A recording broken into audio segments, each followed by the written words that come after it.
Hi hello నమస్తే everyone. అందరూ ఎలా ఉన్నారండి? బాగున్నారా? ఫ్యాంటాస్టిక్ గా ఉన్నారా? హ్యాపీగా ఉన్నారా? నేను కూడా చాలా బాగున్నాను. మీరు కూడా హ్యాపీగా ఉండాలని, పాజిటివ్గా ఉండాలని మనస్ఫూర్తిగా కోరుకుంటూ ఉన్నాను. ఎప్పట్లాగే ఈ రోజు కూడా ఒక మంచి ఇన్ఫర్మేటివ్ వీడియోతో మీ ముందుకు వచ్చేసానండి. అదేమిటంటే, చాలా మంది మనల్ని ఎవరైనా సరే పట్టించుకోవట్లేదని బాధపడతా ఉంటారు. మీలో ఎంతమంది ఉన్నారు? మనల్ని పట్టించుకోకపోవటం అంటే మనం బాగా ఎక్కువగా ఇష్టపడుతూ ఉంటాం వాళ్ళని. వాళ్ళు మాత్రం మనల్ని అసలు పట్టించుకోరు. చాలా విషయాల్లో బిజీగా ఉంటూ ఉంటారు. అప్పటి వరకు మనతో బానే ఉంటారు. సడన్ గా ఏమవుతుందో తెలియదు కానీ పట్టించుకోవటం మానేస్తారు. ఒక విషయం మాత్రం మనం గుర్తుపెట్టేసుకోవాలండి. మనకి ఎప్పుడైతే ప్రయారిటీ తగ్గిపోయిందో, పట్టించుకోవటం మానేశారో, వాళ్ళు ఇంకా వేరే విషయాలను పట్టించుకుంటున్నారనే అర్థం అనమాట. ఎప్పుడు నువ్వు నన్నే పట్టించుకోవాలి అని అనుకుంటే సెట్ అవ్వదు.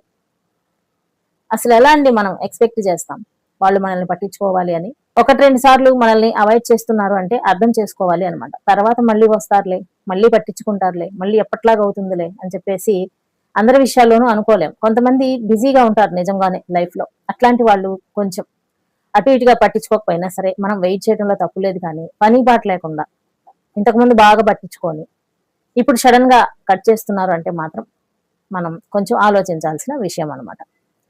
వాళ్ళు పట్టించుకోకపోవటానికి కారణం ఏంటి?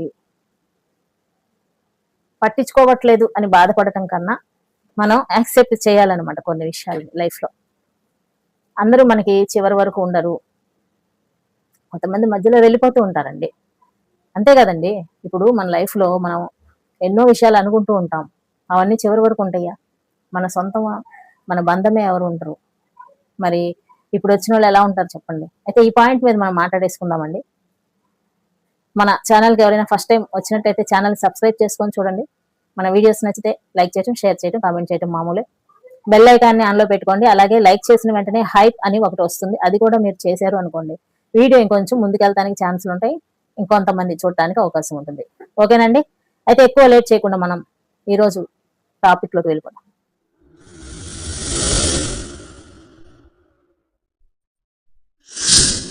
చిన్నప్పుడెప్పుడో మన నాన్న మనల్ని ప్రేమగా చూసుకోలేదని, చిన్నప్పుడు ఎప్పుడు అమ్మ ప్రేమించలేదని, ఫలానా సిచ్యువేషన్ లో కొట్టిందని, అట్లాంటి విషయాలని మనసులో పెట్టుకుంటూ చాలా మంది అమ్మాయిలు ఏం చేస్తా ఉంటారంటే, ఇప్పుడు ఎవడైనా సరే లైఫ్ లోకి వచ్చేసి నేను నిన్ను ప్రేమించేస్తున్నాను, తీవ్రంగా ప్రేమిస్తున్నాను, మామూలుగా కాదని చెప్పగానే పడిపోతూ ఉంటారు అనమాట.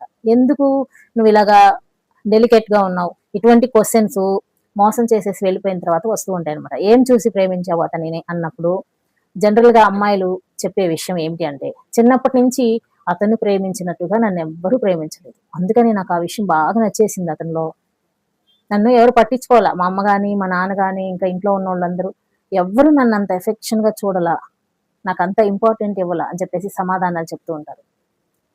మై డియర్ ఫ్రెండ్స్, మనకి ఇంపార్టెంట్ ఇస్తున్నారా ఇవ్వట్లేదా అన్న విషయం మనకి తెలియదు. వాళ్ళ మనసులో, మన పేరెంట్స్ మనసులో మన మీద చాలా ఇంపార్టెంట్ ఉంటుంది అనమాట. ప్రతిసారి ప్రతి పనిలో మీకు తెలియచేస్తూ ఉండలేరు. ఎందుకంటే మీరు తాత్కాలికంగా వాళ్ళ జీవితంలోకి రాలేదు, పర్మనెంట్ గా వచ్చారు. మీరు కావాలి అని చెప్పేసి వాళ్ళు ఎంతో ఇష్టంగా కష్టమైనప్పటికీ ఈ ప్రపంచంలోకి తీసుకొచ్చారు. మిమ్మల్ని బాగా చూసుకోవాలన్నదే వాళ్ళ ఉద్దేశం. అది ప్రతిసారి ఎక్స్ప్రెస్ చేయలేకపోవచ్చు ఉన్న పరిస్థితుల వల్ల, ఆర్థిక ఇబ్బందుల వల్ల. ప్రతిసారి మీకు అటెన్షన్ ఇవ్వలేకపోవచ్చు. అంత మాత్రం చేత మీ తల్లిదండ్రులు శత్రువులు కాదు. నిన్నగాక మొన్న మీ లైఫ్ లోకి ఎవడైతే వచ్చాడో కోన్కిస్కా గొట్టం, వాళ్ళేం ఇంపార్టెంట్ కాదు అనమాట. అర్థమైందండి? ప్రతిసారి మన తండ్రి గాని మన తల్లి గాని మనకి చెప్పరు, నేను నిన్ను ప్రేమిస్తున్నాను, నువ్వు చాలా అందంగా ఉన్నావు, ఇలాంటివన్నీ చెప్పాల్సిన అవసరం లేదండి. నిజమైన ప్రేమకి అది మనసులో ఉంటుంది. వాళ్ళ చేతల ద్వారా వాళ్ళకి వీలైనంతలో ఎక్స్ప్రెస్ చేస్తూ ఉంటారు. ఒక్కొక్కసారి చెయ్యలేదు అనుకోండి, వాళ్ళ తత్వం అంతే అని చెప్పేసి అర్థం చేసుకోవాలి. కానీ తాత్కాలికంగా నీ లైఫ్ లోకి వచ్చేసి నాటకాలు ఆడే వాళ్ళతో మీ తల్లిదండ్రులను పోల్చి వాళ్ళ విలువని తగ్గించకండి. ఓకేనా ఫ్రెండ్స్? ఇక ఈ పాయింట్ కోసం ఎక్కువగా పడిపోతూ ఉంటారు. ఆ తర్వాత వాళ్ళు అవాయిడ్ చేసినప్పుడు బాధపడతా ఉంటారు. వాళ్ళు అవాయిడ్ చేస్తున్నారు అని అంటే మనం ఒక విషయం కనుక ఆలోచించామనుకోండి, మనకి పెద్దగా బాధ అనిపించదు. అదేంటంటే, అది వాళ్ళ లైఫ్. వాళ్ళు మనల్ని అవాయిడ్ చేస్తున్నారంటే అది వాళ్ళ ఇష్టం. వాళ్ళ లైఫ్ లో వాళ్ళు ఎవరినైతే ఉండాలి అని కోరుకుంటున్నారో వాళ్ళు ఉంటారు. మనం ఉండకపోవచ్చు, ఉండొచ్చు. మన లైఫ్ లో మనం మనకి ఇష్టం వచ్చినట్టుగా పనులు చేస్తున్నామా లేదా, మనకి ఇష్టం వచ్చిన డ్రెస్సెస్ ఏదైనా సరే మనం కొనుక్కుంటున్నామా లేదా, వాళ్ళే వచ్చేసి మన మీద ఆంక్షలు పెట్టేసి రిస్ట్రిక్షన్స్ తో నువ్వు ఇది చెయ్యి ఇది చెయ్యి అంటే మన కోపం వస్తుందా లేదా, అలాగే మనం వద్దు అని వదిలేసి వెళ్ళిపోయిన వ్యక్తులకి మనం ఒత్తిడి చేస్తే కోపం వస్తుంది. కోపం వస్తే ఏం చేస్తారండి, మహా ఏం చేస్తారంటే కట్ చేస్తారండి, అంతేనండి. దీన్ని మనం డైజెస్ట్ చేసుకోగలగాలి. అసలు కట్ చేసే పరిస్థితిని తీసుకురాకూడదు. వాళ్ళ మనసులో మన మీద ఇంట్రెస్ట్ ఉందా లేదా అనేది కొన్ని కొన్ని విషయాల్లో తెలిసిపోతూ ఉంటుంది. ఫస్ట్ లో ఎప్పుడైతే మిమ్మల్ని చిన్న చిన్నగా అవాయిడ్ చేస్తుంటారో అర్థం చేసేసుకోవాలి. వాళ్ళకంటూ ఒక లైఫ్ ఉంటది. వాళ్ళు ఎవరిని ఇష్టపడాలో వాళ్ళని ఇష్టపడతారు. వాళ్ళకి ఎవరు ఇష్టం లేదో వాళ్ళని కట్ చేస్తారు. అసలు అన్యాయం అండి. కట్ చేసి మోసం చేసి వెళ్ళిపోయే వాళ్ళ సైడ్ నుంచి మీరు ఒకసారి ఆలోచించి చూడండి. ఈ కోణంలో కూడా మనం ఆలోచిద్దాం. ఎప్పుడు మన గురించే కాదు, మోసపోయిన వాళ్ళ గురించే కాదు, మోసం చేశారు అని మనం అనుకుంటున్నాం కదా, వాళ్ళకి అసలు ఏంటో పరిస్థితి. అటు సైడ్ నుంచి కూడా ఆలోచించి చూసారా మరి ఎప్పుడైనా? ఇప్పుడు చూద్దాం. వాళ్ళ లైఫ్ లో మీకన్నా బెటర్ ఆప్షన్ దొరికింది. వాళ్ళ లైఫ్ లో మీకన్నా కూడా ఎక్కువ సంతోషము ఆనందము వేరే వాళ్ళ వల్ల వాళ్ళకి కలిగింది. అందుకని అటువైపు అట్రాక్ట్ అయ్యారు. వాళ్ళ మీద మనం ఆంక్షలు పెట్టడానికి అవకాశం లేదు, రైట్స్ కూడా లేవు అనమాట మనకి. వాళ్ళ మీద ఆంక్షలు పెట్టేంత రైట్స్ మనకి లేవు. వాళ్ళ లైఫ్ వాళ్ళది. వాళ్ళ లైఫ్ వాళ్ళకి ఇష్టం వచ్చినట్టుగా జీవించడం వాళ్ళకి హక్కు ఉంది. నీకెందుకు కోపం వస్తుంది వాళ్ళు వదిలేసి వెళ్ళిపోతే? వాళ్ళ మనసులో నువ్వు లేవనా? అసలు వాళ్ళ మనసులో ఎవరిని పెట్టుకోవాలి, ఎవరితో ఉండాలి, ఎవరితో స్పెండ్ చేయాలి, ఎవరిని ఇష్టపడాలి, ఇవన్నీ డిసైడ్ చేయడానికి అసలు నువ్వెవరు? ఒకసారి ఆలోచించావా మరి?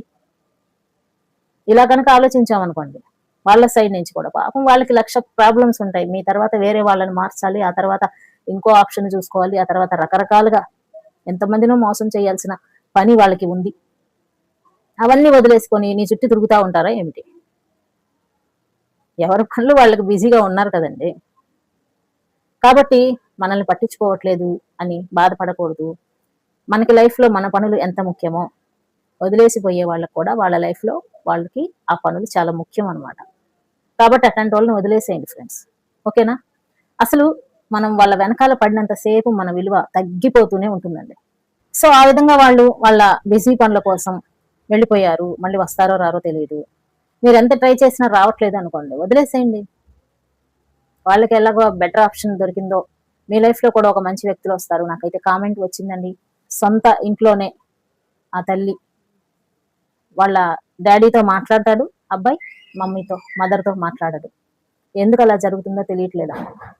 సొంత కొడుకే నన్ను అవాయిడ్ చేస్తుంటే మనసు చాలా కష్టంగా ఉంది, నాతో ఎందుకని ఒక్క మాట కూడా మాట్లాడు, అన్నం పెడితే కూడా తినడు. ఇలాంటి కామెంట్ ఒకటి వచ్చిందండి. అసలు ఎంత బాధాకరం చూడండి. జన్మనిచ్చిన తల్లితో అవాయిడ్ చేయటం ఏంటి అసలు? ఏమైనా కొంచెమైనా కామన్ సెన్స్ ఉండాలి కదా. ఆవిడ ఎలాంటిదైనా కానివ్వండి, ఒకవేళ మీకేమైనా అన్యాయం చేసినట్టుగా మీకేమైనా ఫీలింగ్ అనిపించినా సరే తల్లితో మాట్లాడటం మానేస్తారండి. ఆవిడ లేకుండా మీరు ఎలా వచ్చారు, మీకు ఈ తెలివితేటలు ఇవన్నీ, లైఫ్ అసలు ఎలా వచ్చింది, మీ మూలం ఏంటి అని ఒకసారి ఆలోచిస్తే కన్న తల్లిని అవాయిడ్ చేయటం ఏంటండి అసలు దరిద్రంగా? ఒక్కసారి తెలుసుకుంటే కనుక వాళ్ళు ఇంకొంచెం రోజులే ఉంటారు మనతోటి. ఈ భూమి మీద మనం ఎంతకాలం ఉంటామో అంతకాలం ఉండరండి. కొద్ది రోజులు ఉండేసి వెళ్ళిపోతూ ఉంటారు. అట్లాంటి వాళ్ళని అవాయిడ్ చేసి వయసైన కాలంలో వాళ్ళ మానసిక క్షోభకి మనం కారణం అవటం అవసరం అంటారా? ఆవిడలో మీకు ఏం నచ్చలేదో ఒకసారి కూర్చొని మాట్లాడండి. అంతేకాని ఆమెకి ఈ వయసులో ఇంత క్షోభను మాత్రం కలిగించకండి దయచేసి. మీకు ఏ సమస్యలైనా ఉండనియండి, ఇంకొద్ది రోజులు ఆవిడతో సంతోషంగా ఉండండి, హ్యాపీగా ఉండండి. ఏమి పట్టుకెళ్ళమండి, ఒక్క రూపాయి కూడా. మట్టిలో కలిసిపోవటం తప్ప మనం చేసేది ఏమీ లేదు లాస్ట్లో. ఉన్నంత వరకు ఈ పంతాలు పట్టింపులు. ఒక్కసారి ఆ తల్లి మీకు దూరం అయితే ఆ బాధ ఏంటో తెలుస్తుంది. ఆ తర్వాత మీరు ఎంత బాధపడినా సరే అటువంటి బంధం మళ్ళీ రాదు. మీ జన్మకి మూల కారణమైన ఒక బంధం అని గుర్తుపెట్టుకోండి. ఆవిడ ఏ తప్పైనా చేసి ఉండవచ్చు, కానీ ఈ విధమైన శిక్షణ వేయటం ఎంతవరకు న్యాయం అనేది ఒకసారి ఆలోచించండి. మీరు చదువుకున్న వాళ్ళైతే ఒక్కసారి మనసుతో ఆలోచించి చూడండి, మీకే అర్థమవుతుంది. సొంత కొడుకు అవాయిడ్ చేయటం ఎంత బాధాకరమైన విషయం అండి. దీని గురించి బాధపడటంలో ఒక అర్థం ఉంది కానీ ఎవరో నిన్నగాక మొన్న నీ లైఫ్లోకి వచ్చేసి ఓ నీతో ఆటలాడేసుకుని నిన్ను పొగిడేసి నీకు ఇష్టమున్నా లేకపోయినా సరే వాళ్ళకి కావాల్సిన పనులు నీ చేత చేయించుకుని ఆ తర్వాత నిన్ను చెత్తను పడేసినట్టు బయటపడేసి వెళ్ళిపోయిన వాడి కోసమే నువ్వు అంత బాధపడుతున్నావే.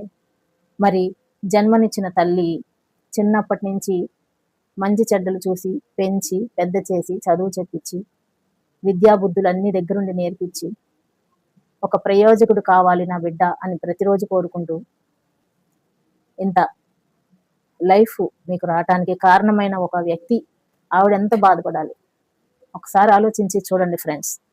సెన్సిటివ్ అయిన విషయాలు అనమాట ఇవి.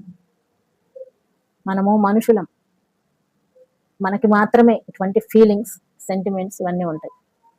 జంతువులకు కూడా ఉంటాయండి. తన బిడ్డ జోలికి ఎవరైనా వస్తే ప్రాణాలకి తెగించి కాపాడుకునే జంతువులు పక్షులు అవన్నీ కూడా మనం చూస్తూ ఉంటాం. ఎంత రిలేషన్షిప్ లో రక్త సంబంధం ఎంత గొప్పదనేది ఒకసారి అర్థం చేసుకోండి. మనము మనకి విలువ ఇచ్చుకున్నాం అనుకోండి, ఎదుటి వ్యక్తులు మనతో మాట్లాడట్లేదు అని చెప్పేసి బాధపడం. మనకి విలువ మన దృష్టిలోనే లేదు కాబట్టి అవతల వాళ్ళతో పోల్చుకుంటాం, అవతల వాళ్ళు వదిలేసి వెళ్ళిపోతే బాధపడతాం. వాళ్ళు బాగానే ఉంటున్నారు కదా, నేనెందుకు ఉండకూడదు అని చెప్పేసి ఆలోచించమండి. వాళ్ళు ఎట్లా ఉన్నా సరే మనం మాత్రం వాళ్ళ వెనకాలే ఉండాలి. అది మన అజెండా. ఇది ఎంతవరకు న్యాయం ఫ్రెండ్స్? ఇప్పుడు మనం షాప్కి వెళ్ళి ఒక మొబైల్ ఫోన్ కొనుక్కుంటాం, ఐఫోన్ లాంటిది, యాపిల్ ఫోన్ ఏదో ఒకటి. దాన్ని ఎంత భద్రంగా చూసుకుంటాం, కవర్ వేపిస్తాం, స్క్రాచ్ అవ్వకుండా ఉండటం కోసం టెంపర్ గ్లాస్ వేపిస్తాం. అలాగే కింద ఎప్పుడైనా పడిపోతే ప్రాణం ఎగిరిపోయినట్టుగా అయిపోతుంది మనకి, తీసుకొని 10 సార్లు చూసుకుంటాం ఏమైంది ఏమైంది అని చెప్పేసి, ఎక్కడైనా పగిలిందా విరిగిందా అని చెప్పేసి. అట్లాంటి పరిస్థితి రాకూడదని చెప్పేసి కవర్ వేసేస్తాము. ఏమండి, ఒక ఫోన్కి ఎన్ని జాగ్రత్తలు తీసుకుంటున్నాం మనం, ఆ ఫోన్ పాడవకూడదని. డబ్బులు ఇచ్చి కొన్నారు మీరు, కావాలంటే మరో ఫోన్ కూడా మీరు డబ్బులు ఉన్నప్పుడు కొనుక్కోవచ్చు, పెద్ద విషయం ఏమీ కాదు.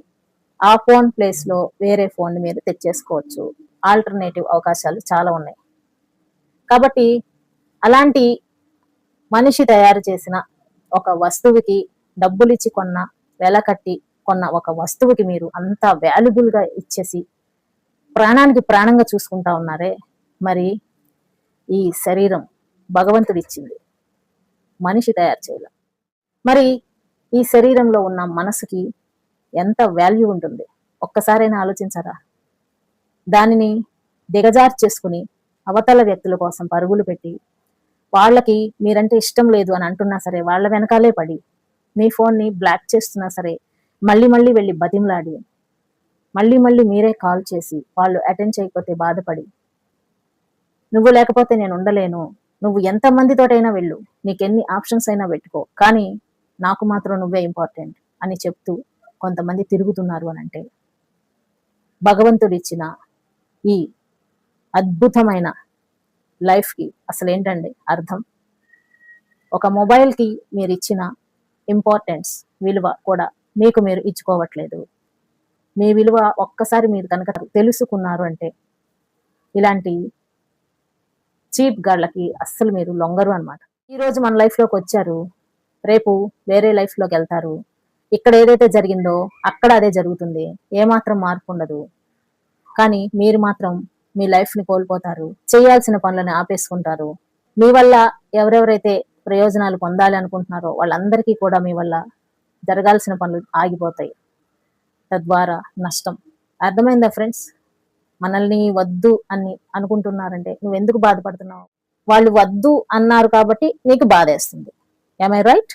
వాళ్ళు నువ్వే కావాలి, నువ్వే నా జీవితం, నీతోనే నేనుంటా, నువ్వు లేకపోతే నేను లేను, నువ్వు నేను ప్రేమించుకుందాం రా, ప్రేమంటే ఇదేరా, ఇలాంటి డైలాగ్స్ చెప్తూ మీతో ఉంటే ఇష్టమేనా? అది ఎంతవరకు న్యాయం ఒక్కసారి ఆలోచించండి. వాళ్ళ లైఫ్ ని వాళ్ళు డిజైన్ చేసుకోవడానికి వాళ్ళకి ఛాన్సెస్ ఉన్నాయి, 100% రైట్స్ ఉన్నాయి. నువ్వు అలా ఉండకుండా ఇలా ఉంటేనే నాకు ఇష్టం అని మనం అనుకోవటంలో ఏమాత్రము అర్థం లేదు. మీకు వాళ్ళంటే ఇష్టం కాబట్టి వాళ్ళ కోసం తప్పిస్తున్నారు, వాళ్ళకి మీరంటే ఇష్టం లేదు కాబట్టి వాళ్ళ లైఫ్ వాళ్ళు చూసుకుంటున్నారు. రెండు ఈక్వలే కదండి. మీలాగే వాళ్ళు ఉండాలని అనుకుంటే ఎలా కుదురుద్ది చెప్పండి? అసలు మీ ఆలోచనలే వాళ్ళకుంటాయా? మీ లైఫే వాళ్ళకుందా? మీరు వాళ్ళ కోసం మారిపోయారని వాళ్ళు మీకోసం మారిపోవాలా? అది వాళ్ళ నైజం, ఇది మీ నైజం. మీరు మీకు కరెక్ట్ అయినప్పుడు అవతలి వాళ్ళు వాళ్ళకి కరెక్ట్, వాళ్ళెంత మోసగాళ్ళు అయినా సరే వాళ్ళు చేసే పనులు వాళ్ళకి కరెక్ట్ గా అనిపిస్తాయి. ఇప్పటికైనా సరే ఎవరైనా సరే మిమ్మల్ని నో అని చెప్తే అర్థం చేసేసుకోండి, అది వాళ్ళ లైఫ్, వాళ్ళు డిసైడ్ చేసుకోవడానికి వాళ్ళకి రైట్స్ ఉన్నాయని. మీ లైఫ్ మీరు డిజైన్ చేసుకోవడానికి మీకు రైట్స్ ఉన్నాయి. ఎవరు వెనకాల తిరిగి మీ విలువని కోల్పోకండి. మీకన్నా ఏది కూడా విలువ కాదు. మీ ఆత్మాభిమానం జోలికి వస్తే ఈ ప్రపంచంలో ఏది కూడా విలువ కాదు అన్న విషయాన్ని గుర్తుపెట్టుకోండి. లైఫ్ లో ఏదైనా సరే మనం అనుకున్నట్టు జరగదు. కొన్ని విషయాలు అడ్జస్ట్ చేసుకోవాలి, కానీ మన కెరియర్ ని మనమే ప్లాన్ చేసుకోవాలి. సక్సెస్ఫుల్ గా లైఫ్ లో ముందుకెళ్ళాలి. ఆ తర్వాత మనల్ని నో అనటం కాదు, మనతో మాట్లాడటమే మహాభాగ్యం అన్నట్టుగా వాళ్ళు ఫీల్ అవుతారు అన్నమాట. అర్థమైందా ఫ్రెండ్స్? ఐ హోప్ ఈ వీడియో మీ అందరికీ నచ్చిందని అనుకుంటున్నాను. వీడియో నచ్చితే లైక్ చేయండి. మరిన్ని మంచి మోటివేషనల్ వీడియోల కోసం మన ఛానల్ ని సబ్స్క్రైబ్ చేసుకోండి. నెక్స్ట్ టైం మరో మంచి వీడియోతో మళ్ళీ మీ ముందుకు వచ్చేస్తాను. అంటిల్ దెన్, జై హింద్.